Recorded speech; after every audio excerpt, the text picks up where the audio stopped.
तरुणांच्या मनामध्ये काही वेदना असतात। कालच्या घेरावाबाबत सुप्रिया सुळेंनी आज हे वक्तव्य केले। आंदोलकांसोबत बोलणं ही माझी नैतिक जबाबदारी आहे असं सुप्रिया सुळे यांनी म्हणणं मांडलंय।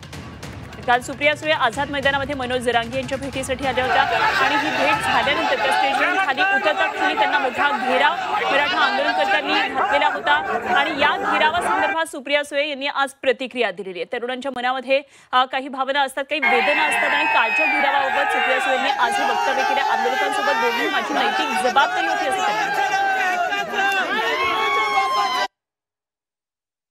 आंदोलन असताना काही युवा मुलं असतात, त्यांच्या मनात काही गोष्टी असतात आणि माझी नैतिक जबाबदारी आहे की मी शेवटी एक लोकप्रतिनिधी आहे। त्यामुळे सगळ्यांच्या भावनांचा आदर हा मी केलाच पाहिजे। त्यामुळे एखाद्या मुलाच्या काही वेदना असतील तर ते ऐकून घेणं आणि समजून घेणं आणि नुसतं समजून घेणं नाही, त्याच्यातून मार्ग काढणं ही माझी नैतिक जबाबदारी आहे। त्यामुळे फार काही तिथे झालं नाही आणि एखाद्या मुलांनी हट्ट केला तर त्याच्यात गैर काय।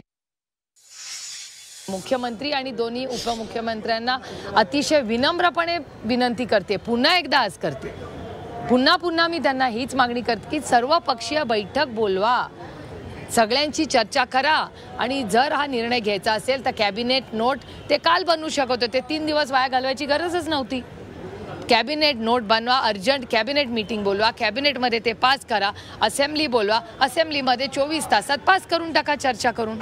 अडचण काय, प्रॉब्लेम काय आणि काय जो काय मार्ग आहे। माननीय मुख्यमंत्र्यांनी विरोधी पक्ष नेता असताना मार्ग काढलाच होता। त्यांची काय लाईन होती, when there is a will, मी त्यांना कोट करते, माझा कोट नाही, when there is a will there is a way, when there is no way there is report आणि काय अजून एक अँड कमिटी। हे मी नाही बोललेले, हे माननीय मुख्यमंत्री जेव्हा विरोधी पक्ष नेते होते तेव्हा तुमच्याच काल चॅनलवरही दाखवलेली बातमी आहे।